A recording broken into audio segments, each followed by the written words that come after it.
Good evening प्यारे बच्चों कैसे हैं आप सभी। उम्मीद करते हैं अच्छे होंगे। बच्चों आज की इस वीडियो में हम बात करने वाले हैं प्रीवियस ईयर के क्वेश्चन के बारे में। यह जो क्वेश्चन है 2019 के प्रथम पाली में पूछा गया था और यह क्वेश्चन जो है साइंस या विज्ञान का प्रश्न है। तो चलिए देखते हैं किस तरीके का क्वेश्चन जो है 2019 में पूछा गया था। उससे कि पहले आप लोग अगर नए हैं तो चैनल को सब्सक्राइब कर लीजिएगा, वीडियो को लाइक कर दिया कीजिएगा। तो चलिए चलते हैं क्वेश्चन की ओर, शुरू करते हैं आज का सीरीज। क्वेश्चन है पहला, टिंडल प्रभाव प्रकाश की कौन सी परिघटना को जो है प्रदर्शित करती है। तो यह जो है एक का जो सही आंसर हो जाएगा वो हो जाएगा अपना क्या हो जाएगा, प्रकाश का प्रकीर्णन हो जाएगा। क्या हो जाएगा, प्रकाश का प्रकीर्णन। ए जो है सही, सॉरी डी जो है एक का जो है सही आंसर हो जाएगा। चलिए अगले क्वेश्चन की ओर चलते हैं। क्वेश्चन नंबर 2 है, निम्न में से कौन सा जो है असंतृप्त हाइड्रोकार्बन है। तो ये पूछा जा रहा है, तो 2 का क्या हो जाएगा, सी हो जाएगा। C2H4 जो है ये हो जाएगा सही आंसर। क्या हो जाएगा, C2H4, 2 का सी आंसर हो जाएगा। चलिए अगले क्वेश्चन की ओर चलते हैं। क्वेश्चन नंबर 3 है,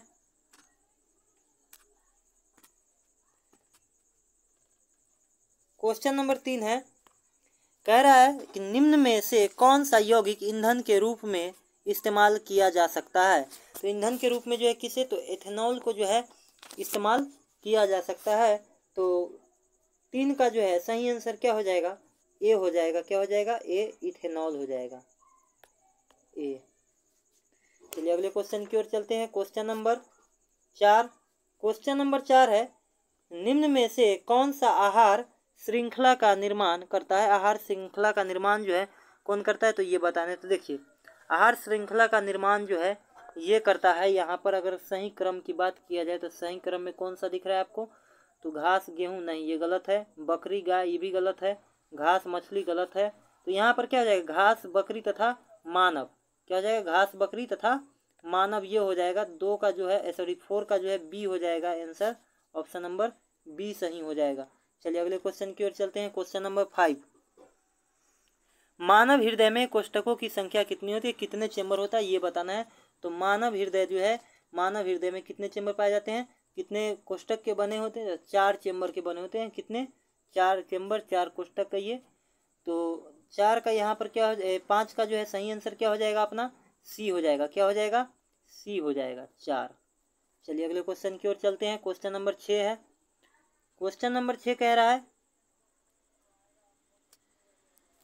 रासायनिक अभिक्रिया के दौरान किसी पदार्थ में ऑक्सीजन का ह्रास होता है तो वह क्या कहलाता है। यानी ऑक्सीजन का जब ह्रास होता है तो क्या कहलाता है ये बताना है। तो क्या कहलाता है, उपचयन, अपचयन, संक्षारण या इनमें से कोई नहीं। तो कहलाता क्या है, तो उपचयन अपचयन कहलाता है। क्या कहलाता है, अपचयन कहलाता है। क्या कहलाता है, कौन सी क्रिया, अपचयन की क्रिया कहलाता है। ठीक है, अपचयन।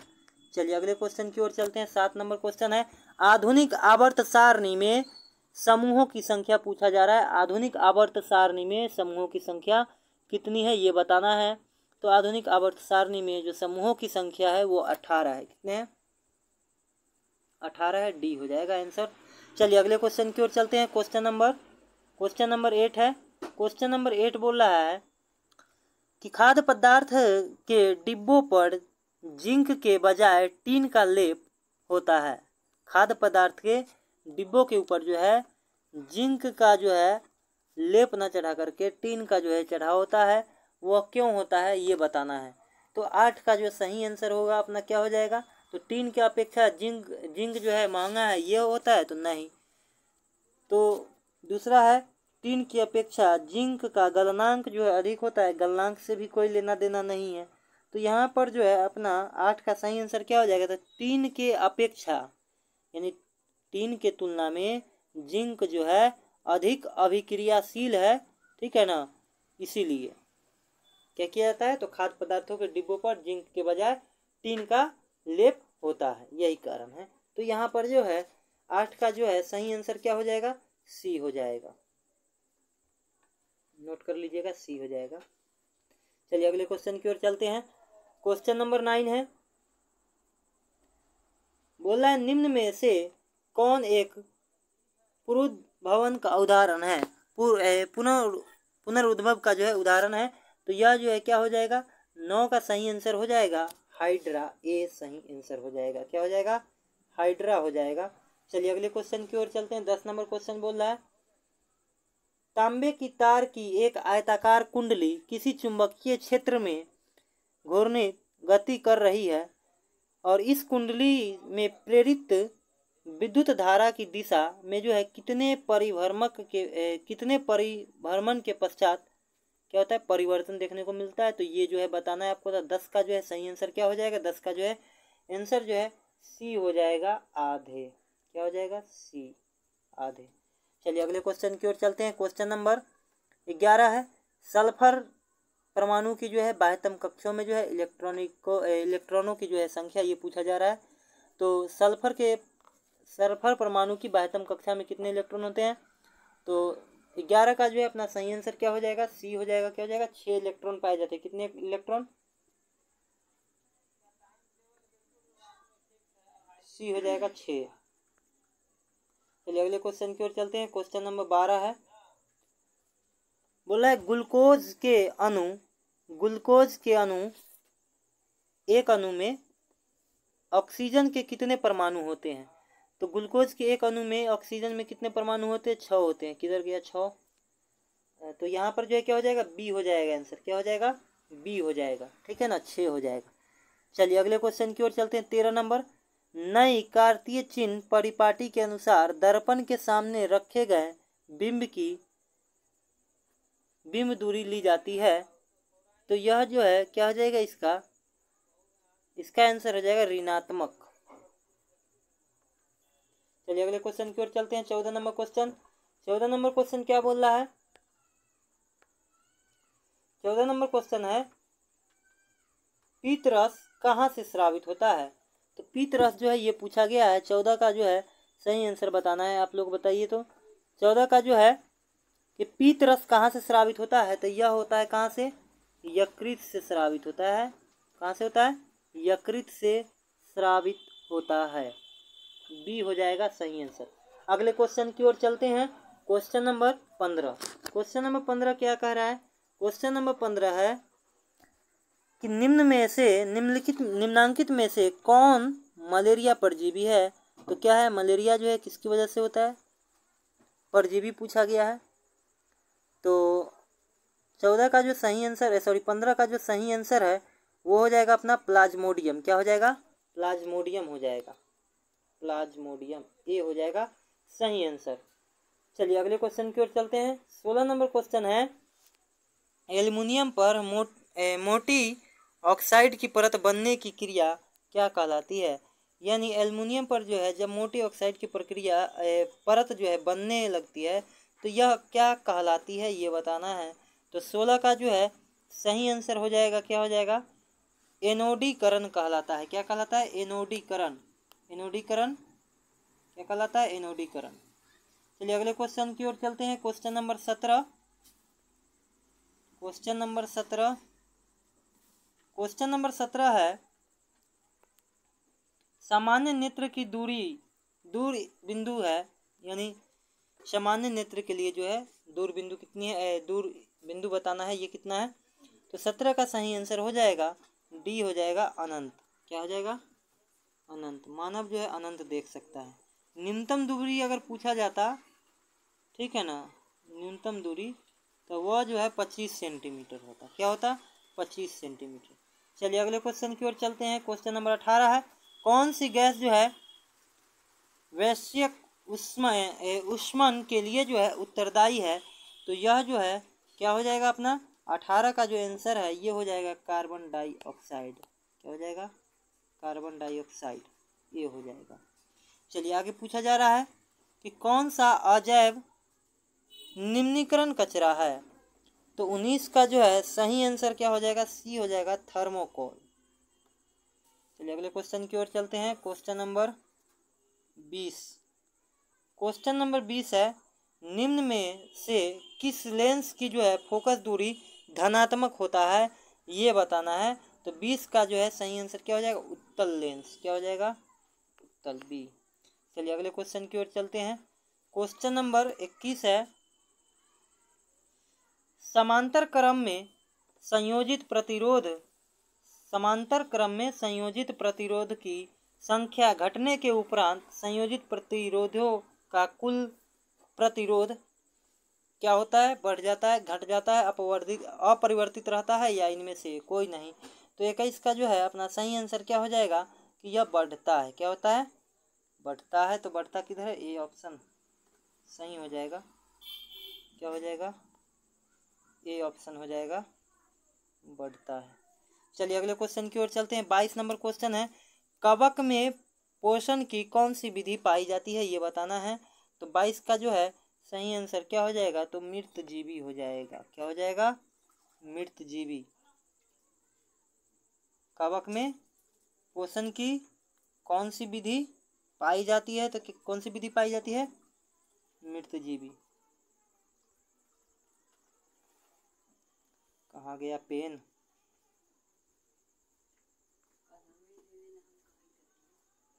चलिए अगले क्वेश्चन की ओर चलते हैं। क्वेश्चन नंबर 23, निम्न में से कौन सा पद जो है विद्युत परिपथ में विद्युत शक्ति को निरूपित करता है। तो 23 का जो है सही आंसर क्या हो जाएगा, आई स्क्वायर I2R, ये हो गया। क्वेश्चन है 24 नंबर। 24 नंबर क्वेश्चन है कि निम्न में से कौन सा अंग संवेदनग्राही नहीं है। तो यह जो है क्या हो जाएगा, दिमाग हो जाएगा। क्या हो जाएगा, दिमाग। चलिए अगले क्वेश्चन की ओर चलते हैं। Question number 25। क्वेश्चन नंबर 25 है कि किस दर्पण का उपयोग सामान्यतः वाहनों का पश्च दृश्य दर्पणों के रूप में किया जाता है। मतलब वाहनों की जो है पीछे वाली गाड़ियों को, या कह सकते हो पीछे वाली वस्तुओं को देखने के लिए किया जाता है। तो 25 का जो है अपना सही आंसर क्या हो जाएगा, तो यह हो जाएगा उत्तल दर्पण। क्या हो जाएगा, उत्तल दर्पण। उत्तल दर्पण सी हो गया आंसर। चलिए अगला क्वेश्चन है 26 नंबर कि किस वर्ण यानी रंग का जो है तरंगदैर्घ्य सबसे बड़ा होता है, ये बताना है। तो 26 का जो है सही आंसर क्या हो जाएगा, लाल। यानी सबसे ज़्यादा लाल का होता है।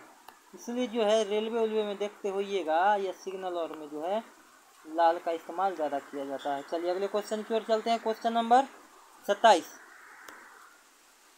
समजात अंगों का उदाहरण है। समजात अंग का उदाहरण बताना है। ठीक है, तो 27 का जो है सही आंसर क्या हो जाएगा, अब बताइए। यहाँ पर आलू और घास के ऊपरी भूस्तरी, हमारे दांत और हाथी के दांत, बोला गया है हमारा हाथ और कुत्ते के अग्रभाग। तो यहाँ पर जो है सभी जो है मैच कर रहा है। तो यहाँ पर डी जो है अपना क्या हो जाएगा, सही आंसर हो जाएगा। चलिए अगले क्वेश्चन की ओर चलते हैं। क्वेश्चन नंबर 28 की ओर चलते हैं। क्वेश्चन नंबर 28 है, निम्न में से उत्तम ऊर्जा सोर्स कौन सा है। यानी बेहतर जो है ऊर्जा का सोर्स क्या है, ये बताना है। तो 28 का जो सही आंसर होगा वो हो जाएगा अपना बायोगैस। क्या हो जाएगा, बायोगैस, डी हो जाएगा। चलिए अगले क्वेश्चन की ओर चलते हैं। कौन सा अंतःस्रावी ग्रंथि, कौन सा 29 का है, कौन सा अंतःस्रावी अंत और बाह्य स्रावी ग्रंथि जैसा कार्य जो है, यानी पूछा जा रहा है कि कौन सा अंतःस्रावी और बाह्य स्रावी ग्रंथि जैसा जो है कार्य नहीं करता है, ये बताना है। तो 29 का जो है सही आंसर हो जाएगा, क्या हो जाएगा, तो यहाँ पर जो है पीयूष ग्रंथि हो जाएगा। क्या हो जाएगा, पीयूष ग्रंथि हो जाएगा। क्या हो जाएगा, पीयूष ग्रंथि। पीयूष ग्रंथि किधर गया, बी में। चलिए अगले क्वेश्चन की ओर चलते हैं। फ्लेमिंग के वाम हस्त नियम के बाएं हाथ की तर्जनी संकेत करती है। यानी तर्जनी उंगली जो है यह किस चीज़ का संकेत करती है, ये बताना है। तो 30 का जो है सही आंसर हो जाएगा क्या, तो बी, चुंबकीय क्षेत्र की दिशा को जो है डिनोट करता है, इंडिकेट करता है। इसको चुंबकीय क्षेत्र की दिशा को, बी हो जाएगा आंसर, बी भैया, बी। क्या हो जाएगा, बी हो जाएगा। अगला क्वेश्चन है 31 नंबर क्वेश्चन है, निम्न में कौन गंगा प्रदूषण के लिए उत्तरदायी नहीं है। गंगा प्रदूषण के लिए उत्तरदायी नहीं है, ये बताना है। तो गंगा में जो है मछली पालना, मछली पालिएगा कोई दिक्कत नहीं है। बाकी गंगा में जो है कपड़ा धोइएगा प्रदूषण होगा।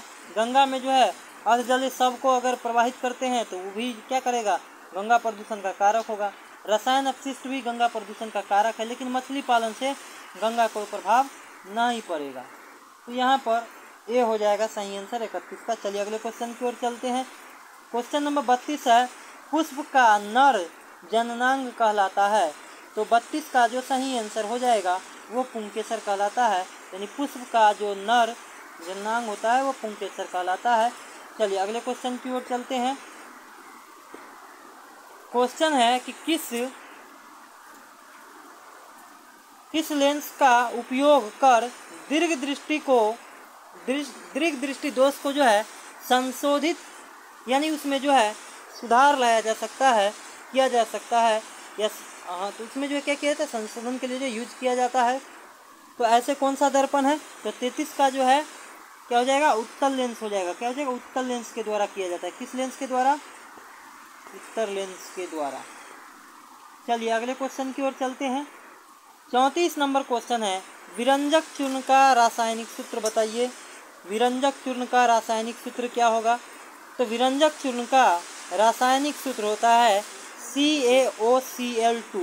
क्या होता है, CaOCl2। 34 का सही आंसर क्या हो जाएगा, बी हो जाएगा। क्या हो जाएगा, बी।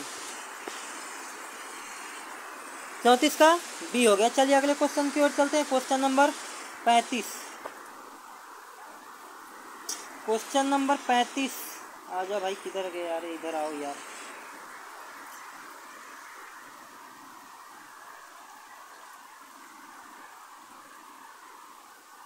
क्वेश्चन नंबर 35 है, कौन सा पदार्थ लाल लिटमस पत्र को जो है नीला कर देता है, ये बताना है। तो कौन सा पदार्थ जो है लाल लिटमस पत्र को किसमें कन्वर्ट कर देता है, नीला में कर देता है। तो इसका जो सही आंसर हो जाएगा वो क्या हो जाएगा, क्षार हो जाएगा। क्या हो जाएगा, अम्ल क्षार वाला चैप्टर में ये लोग ये चीज़ के बारे में जो है पढ़े होइएगा। तो क्षार कर देता है, परिवर्तित। अगला क्वेश्चन है 36 नंबर, कौन सा अभिलक्षण वंशागत जो है नहीं है। तो यह जो है क्या हो जाएगा, चमड़ी का रंग।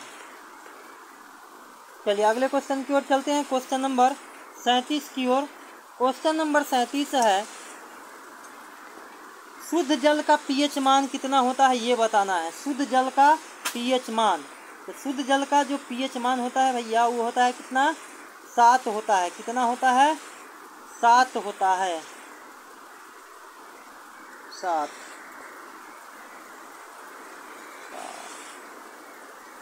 चलिए अगले क्वेश्चन की ओर चलते हैं। क्वेश्चन नंबर 38 है, कौन सा कार्बन यौगिक सबसे अधिक अभिक्रियाशील है। कौन सा कार्बन यौगिक जो है सबसे अधिक क्रियाशील है, तो यह हो जाएगा C2H4। C2H4 हो जाएगा आंसर। अगले क्वेश्चन की ओर चलते हैं। 39 नंबर क्वेश्चन बोल रहा है कि हाइड्रोजन के 2 परमाणुओं के बीच कितने आबंध बनते हैं। हाइड्रोजन जो है, हाइड्रोजन के 2 परमाणुओं के बीच में कितना बंध बनता है, ये बताना है। तो 39 का जो सही आंसर हो जाएगा वो हो जाएगा 1 आबंध बनाता है। कितना आबंध बनाता है, तो 1 आबंध बनाता है। अगला क्वेश्चन है 40 नंबर, विद्युत ऊर्जा का व्यापारिक मात्रक क्या है। मात्रक पूछा है, यहाँ पर मिस प्रिंट जैसा लग रहा है, ठीक है ना, मात्रक है। तो क्या है, तो 40 का जो सही आंसर हो जाएगा वो हो जाएगा यूनिट। क्या हो जाएगा, यूनिट में। चलिए दोस्तों, तो आज का जो है सीरीज जो है ये यहीं तक था, यहीं पर ख़त्म होता है। यह था 2019 में पूछा गया साइंस का प्रथम पाली का क्वेश्चन था। तो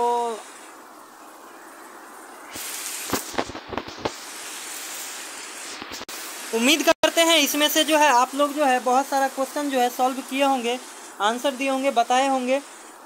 तो मिलते हैं फिर नेक्स्ट वीडियो में इसी तरीके से जो है और दूसरे कल जो है प्रयास किया जाएगा 2020 का या फिर इसी का जो है सेकेंड पाली का क्वेश्चन जो है लेके आएंगे।